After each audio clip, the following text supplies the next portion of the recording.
Acne यानी pimples बहुत common problem है। यंग एडल्ट्स में 80% लोगों को एक्ने होती है और इन 80% लोगों में से 20% लोग ऐसे हैं जिनके पिंपल्स ठीक होने के बाद निशान पड़ जाते हैं, यानी स्कारिंग हो जाती है, जिनको हम एक्ने स्कार्स बोलते हैं।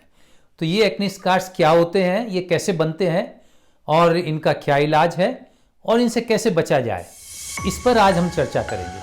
मैं हूं डॉक्टर शुक्ला, एक डर्मेटोलॉजिस्ट। देखिए, जैसे मैंने कहा, पिंपल्स बहुत कॉमन प्रॉब्लम है और ठीक होने के बाद में 20% लोगों को स्कारिंग रह जाती है। अब स्कारिंग 3 तरह से रह सकती है। एक तो एक्चुअली वो स्कारिंग नहीं होती, जब एक्ने ठीक होती है या कोई भी अगर फुंसी वगैरह ठीक होती है तो उसके बाद में एक निशान रह जाता है, हल्के काले रंग का या ब्राउन कलर का एक निशान रह जाता है। तो वो एक्चुअली एक्ने स्कारिंग नहीं होती है, वो होता है पोस्ट इन्फ्लेमेटरी हाइपर पिगमेंटेशन, यानी वो सिर्फ एक निशान है, वो स्कारिंग नहीं है। और वो निशान ठीक हो जाता है, अपने आप ठीक हो जाता है टाइम के साथ, या कुछ दवाइयों से जल्दी ठीक हो जाता है। जो एक्चुअल एक्ने स्कारिंग होती है वो 2 तरह की होती है। एक तो ये है कि कुछ खड्डे खड्डे पड़ जाते हैं, छोटे छोटे खड्डे हो जाते हैं या डिप्रेशंस हो जाते हैं, जिनको हम पिटेड स्कार्स कहते हैं। तो ये तो ज़्यादातर फेस पे दिखाई पड़ते हैं, जहाँ पिंपल्स होते हैं वो ठीक हो जाते हैं और ठीक होने के बाद में ये पिटेड स्कार्स यानी खड्डे वाले स्कार छोड़ जाते हैं। और दूसरी तरह की स्कारिंग वो होती है जो अक्सर आपको चेस्ट पे या बैक पे दिखाई पड़ती है। वहाँ पे जस्ट इसका उल्टा होता है, खड्डे न पड़ के जो एक्ने ठीक हुई, ठीक होने के बाद कुछ उभार बन जाते हैं, जिसको हम बोलते हैं हाइपरट्रॉफिक स्कार, या इसी स्कार से मिलता हुआ एक और थोड़ा फर्म ज़्यादा या ज़्यादा हार्ड स्कार बन जाता है, जिसको हम बोलते हैं क्यूलॉइड। तो ये जो स्कारिंग है, हाइपरट्रॉफिक स्कार या क्यूलॉइड होते हैं, या तो चेस्ट पे बनते हैं या शोल्डर्स पे बनते हैं या बैक पे बनते हैं। तो ये तरह तरह के स्कार्स एक्ने के होते हैं। अब ये देखते हैं कि स्कार बनते क्यों हैं, उसका कारण क्या है। देखिए, ऐसा होता है कि एक्ने के अंदर अपन जानते हैं कि इन्फ्लेमेशन होता है।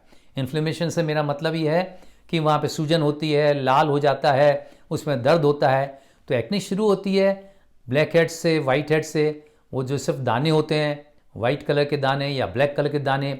फिर उसके अंदर इन्फेक्शन हो जाता है, बैक्टीरिया आ जाते हैं और इन्फेक्शन से वो दाना बड़ा हो जाता है, लाल हो जाता है, और लाल होके बड़ा होता है, फिर वो फूट जाता है। तो फूट जब जाता है तो वहाँ पे वो जख्म बन जाता है, घाव बन जाता है।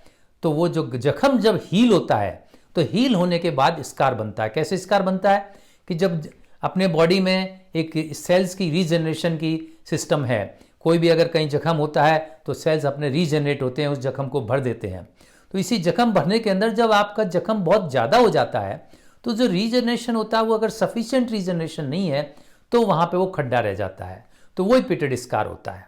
और इसके उल्टा रीजनरेशन में अगर वो कोलेजन, जो फाइबर्स होते हैं कोलेजन, अगर वो ज़्यादा मात्रा में बन जाते हैं तो फिर वो एक स्कार बन जाता है, जिसको हाइपरट्रॉफिक स्कार कहते हैं, या उसमें मतलब उभार आ जाता है, एक गांठ सी बन जाती है, या इसी तरह का और ज़्यादा मोटा स्कार बनता है तो क्यूलॉइड होता है। तो इसके बनने का तरीका ये है, बेसिक इसका रीज़न ये है कि बॉडी अपने सेल्स जो होते हैं वो रीजनरेट होते हैं और रीजनरेट होने से वो आपका स्कार बन जाता है, या फिर वो रीजनरेट पूरे हो नहीं पाते, खड्डा भर नहीं पाता, तो वो पिटेड स्कार हो जाता है। अब देखते हैं कि इसका ट्रीटमेंट क्या है। तो देखिए, ट्रीटमेंट में सबसे पहले बात तो ये बता दूं कि इसके ट्रीटमेंट के लिए बहुत क्लेम्स किए जाते हैं, बाज़ार में बहुत तरह के लोशन मिलते हैं, बहुत तरह की क्रीम मिलती हैं और बहुत सारे इसके ऐड आपको देखने को मिलेंगे कि एक्ने स्कार्स ठीक हो जाएंगे। लेकिन सच्चाई ये है कि किसी क्रीम से या लोशन से या किसी सीरम से ये एक्ने स्कार ठीक नहीं होते हैं। तो इनके ठीक करने के लिए एक ही उपाय है और वो है कुछ न कुछ प्रोसीजर्स कराने पड़ते हैं। अब वो कई तरह के प्रोसीजर्स होते हैं, हमारे पास कई ऑप्शन है। अब एक तो है सर्जरी का।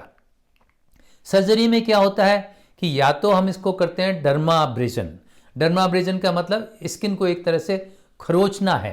तो एक रोलर आता है, उस रोलर से स्किन की जो ऊपर की परतें होती हैं उन परतों को हटा दिया जाता है, वो डर्माब्रेजन होता है। तो उन परतों में अगर इतना ही डीप है, आपका ज़्यादा डीप नहीं है, तो उन परतों से वो स्कार भी चला जाता है उसके साथ में, खरोच के साथ में।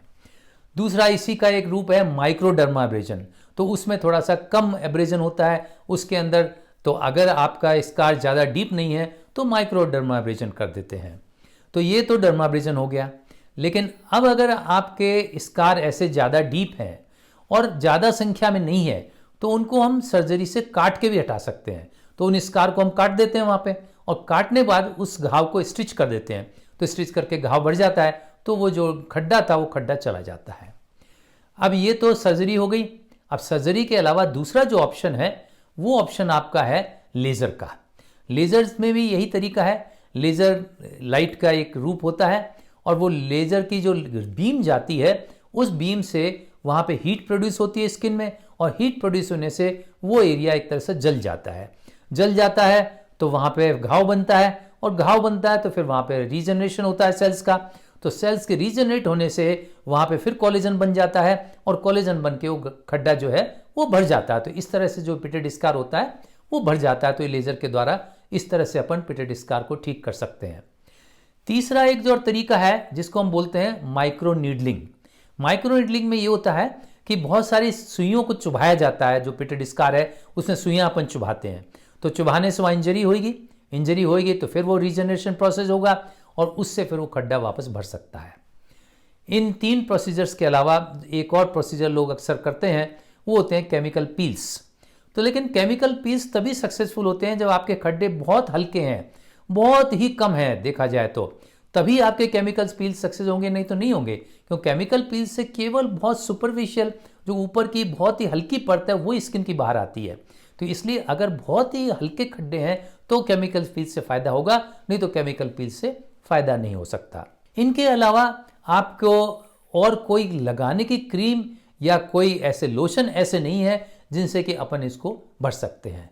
तो ये जो तरीके हैं जिनसे अपन आपको जो खड्डे भर सकते हैं। अब दूसरे पार्ट पे आते हैं कि जो दूसरे तरह के स्कार होते हैं, वो दूसरे तरह के स्कार होते हैं जहाँ पे उभार हो जाता है, जहाँ पे छोटी सी गांठ सी बन जाती है, उसको हम कैसे ठीक करें।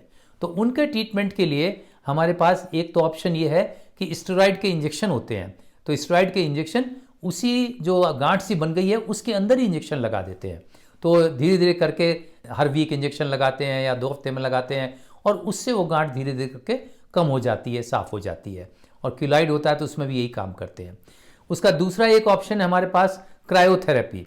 क्रायोथेरेपी का मतलब ये है कि बहुत ठंडी चीज़ से उसको फ्रीज कर देते हैं। लिक्विड नाइट्रोजन होता है, उससे बहुत ठंडी होती है और उससे फ्रीजिंग हो जाती है, उससे वो जो कोलेजन होता है वो ख़त्म हो जाता है धीरे धीरे करके। तो ये इसके अल्टरनेटिव हैं। और इसके अलावा और कोई आप सर्जरी कर सकते हो, लेकिन सर्जरी में एक रिस्क है। इन गांठों को सर्जरी से निकाल सकते हैं, लेकिन उसमें रिस्क ये है कि कभी कभी ये वापस आ जाते हैं, रिकर हो जाते हैं, तो इसलिए हम सर्जरी अवॉइड करते हैं। तो ये था आज का ट्रीटमेंट पर, आपके खड्डे बनने का भी ट्रीटमेंट और आपके जो गांठें बनती उनका भी ट्रीटमेंट। तो आज का टॉपिक हम यहीं समाप्त करेंगे। अगली बार फिर एक नए टॉपिक के साथ आपके सामने उपस्थित होऊंगा।